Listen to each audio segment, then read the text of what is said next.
Okay, welcome back to my class. Today we'll discuss this short-run equilibrium output. In the previous classes, we have already discussed the meaning and components of aggregate demand, meaning and components of aggregate supply. Today, let us see, we'll discuss this equilibrium output. According to the Keynesian theory, equilibrium is determined in terms of aggregate demand and aggregate supply. It means the level of income, the level of output, the level of employment in the economy is determined at that level where aggregate demand is equal to aggregate supply. Let us see this aggregate demand and aggregate supply both are equal. We are knowing this aggregate demand. Aggregate demand is the total demand of all the final goods and services in an economy. So aggregate demand is equal to consumption demand and investment demand, the goods demanded either for consumption or for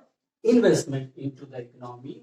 Aggregate supply, we are knowing this is equal to the national income, or this is also equal, this is the total flow of goods and services. It means aggregate supply is the total production of goods and services, and this is equal to C plus S. If you use these two formula, this is 1 and this is the number 2 formula, then at equilibrium, let us see what happens.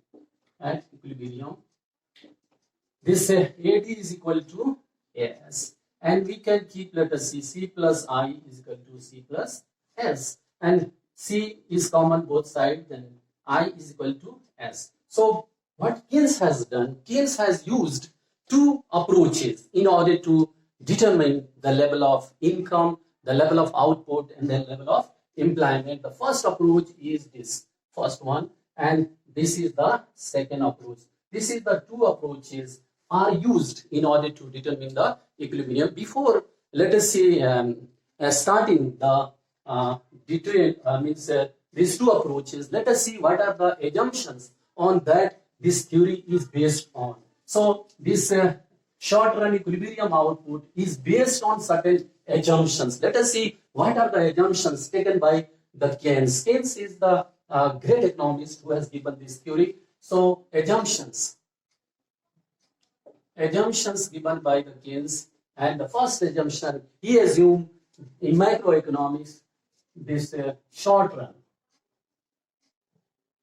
In macroeconomics, let us see, he said that equilibrium will be attained only into the short run. He could not discuss about the long run. He said equilibrium attained into the economy in short run. And in short run, he said that some factors of production, such as the machineries, means capital goods, we can say, and such as the technology, which remains constant, and other factors such as the labor, such as the workers, such as the employment is variable. So he said that if employment will increase, the level of output will also increase. It means the level of output depends upon the level of employment. And he assumed the second assumption. He assumed the closed economy. Closed economy. So closed economy, he discussed about the closed economy. He keep constant as the import and export. So while we discuss this theory, we'll keep the import and export as constant. And third one, let us see, he has assumed that aggregate supply is completely adjustable. Completely adjustable. Completely adjustable.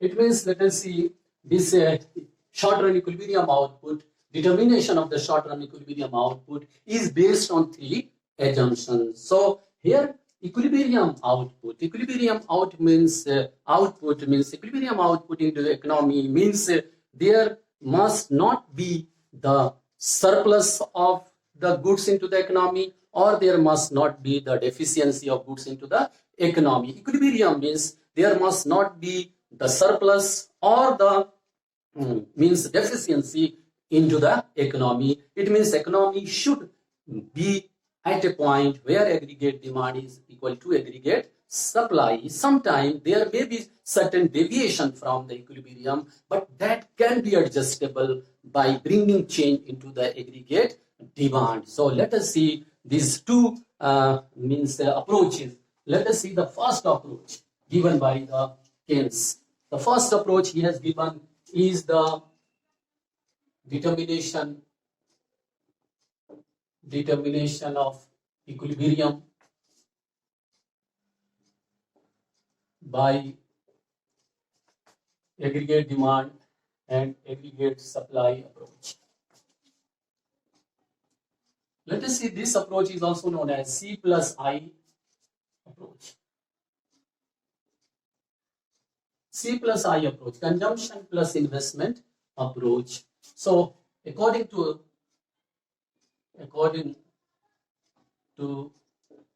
the Keynesian theory,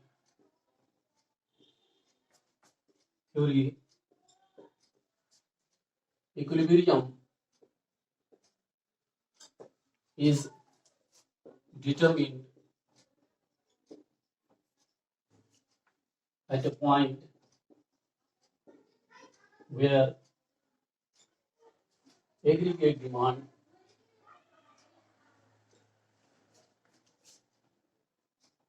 is equal to aggregate supply. It means, let us see, aggregate demand and aggregate supply both should be equal. That is, let us see, AD should be equal to AS. It means aggregate demand means the total demand of final goods, either for consumption or for investment in an economy, either by household or by the producers. This is aggregate demand. Aggregate supply means total flow of goods and services. Aggregate supply means the GDP, the national income, the total production of goods and services which are made into the economy by all the producers. So this is the aggregate supply, this is aggregate demand. If both are equal, that point is known as equilibrium. And so let us take one example to explain this determination. So we can explain the determination of the aggregate equilibrium by aggregate demand and aggregate supply by taking one example. Let us take one example. So we can assume assumption. So assumptions, we can take autonomous planned investment expenditure. This is autonomous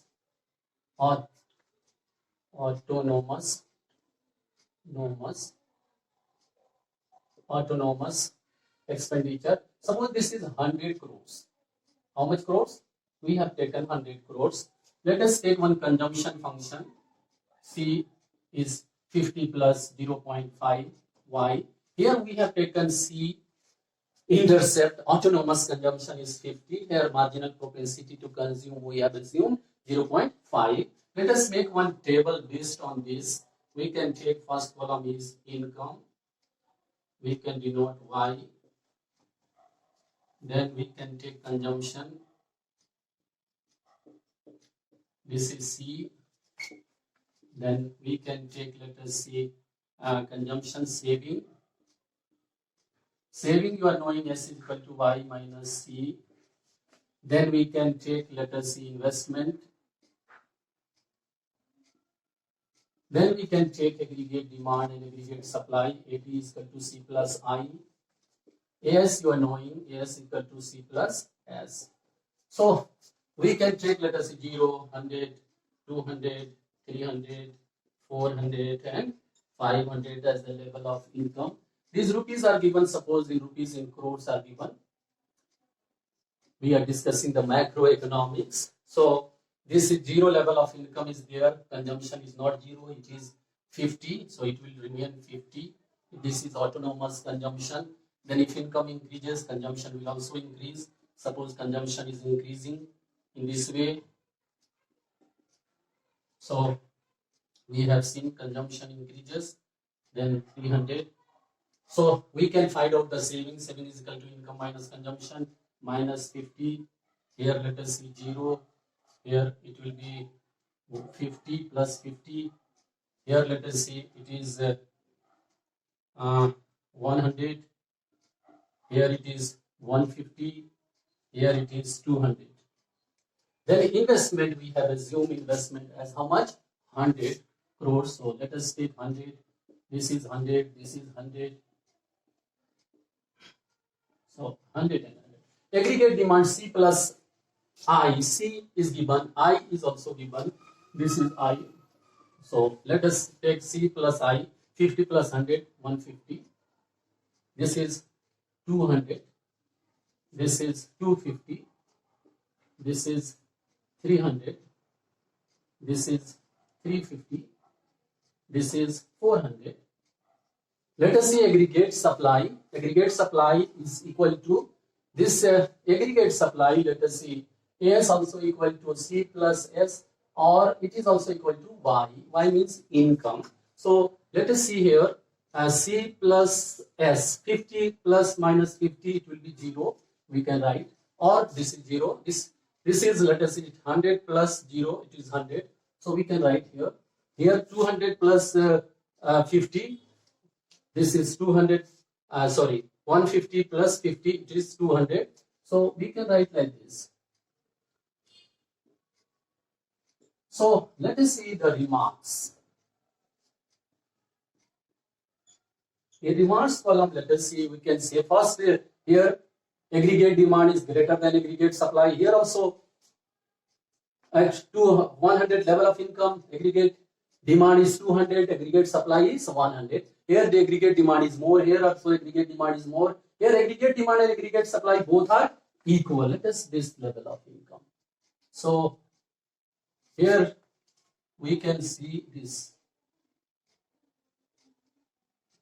So here what happened? 300, here 300, here also 300. This is the level of income. And this is aggregate demand, this is aggregate supply. It means equilibrium is determined at a point where aggregate demand and aggregate supply both are equal. So here aggregate demand, this is called equilibrium. Equilibrium. And at equilibrium what happened? AD is equal to, yes. I think this is clear, AD. Before this point, if you see, you will find aggregate demand is more than aggregate supply. AD is greater than AS. After this point, you will see, you will find AD is less than AS. Let us see what does it mean.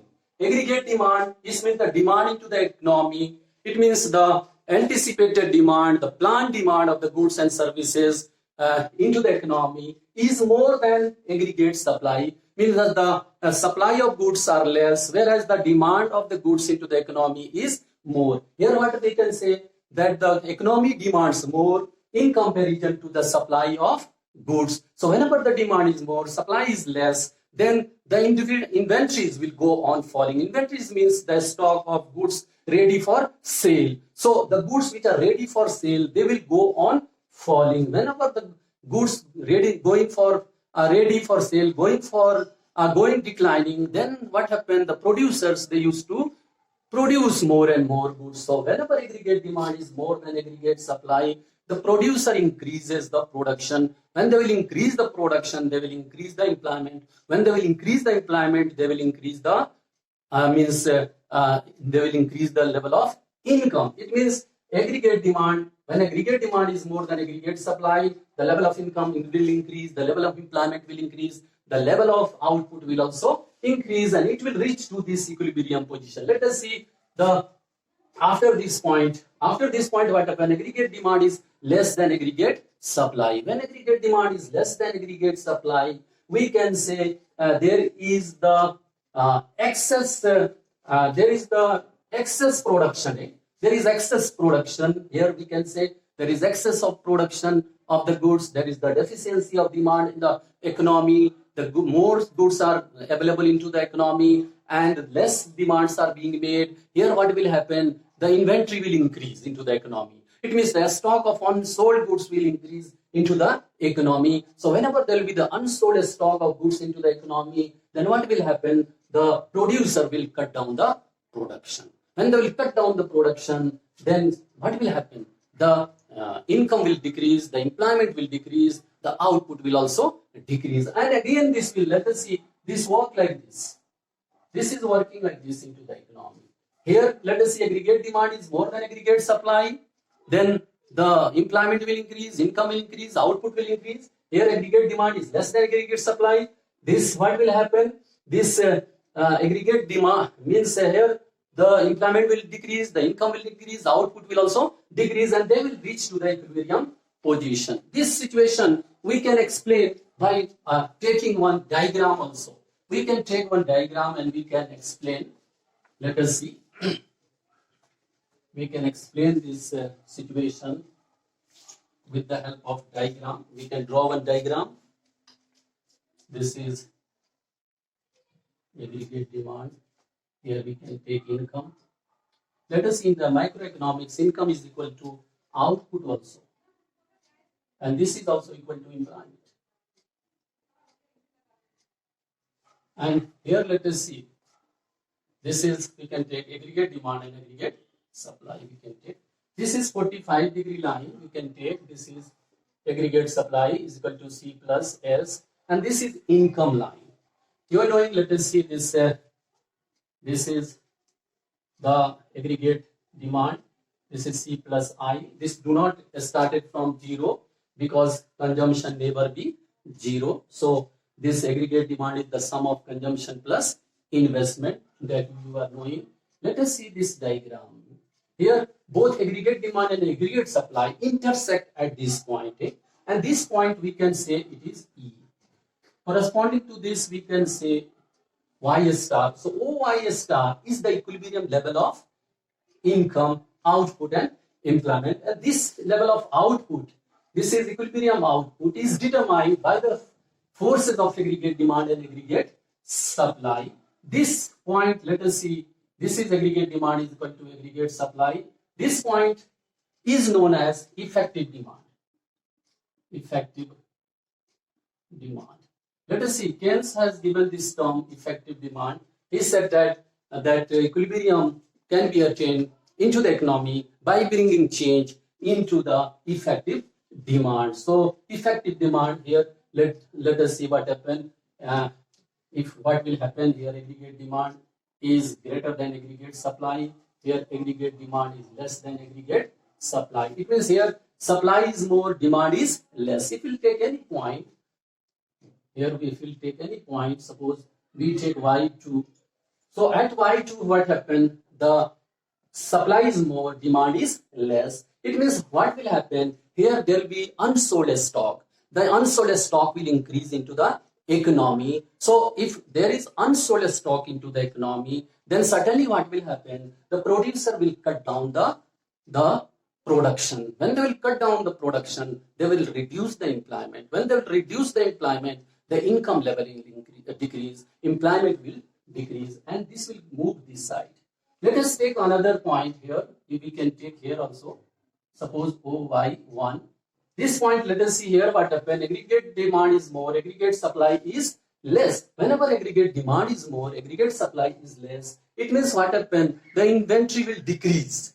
The inventory will decrease. It means economy demands more of the goods in comparison to supply. The plant supply is less, plant demand is more. So whenever the demand is more, supply is less, the production will increase. So here the production will increase, employment will increase, output will increase. Here the employment will decrease, output will decrease, and income will decrease, and economy will move towards the level of equilibrium. So let us see. I think this concept is clear to all of you. We have discussed the short run equilibrium output. We have discussed this assumption also, because this theory is based on the short run. This theory is based on the closed economy. This theory is based on that aggregate supply is completely adjustable. I think this theory is clear to all of you. Okay, thank you.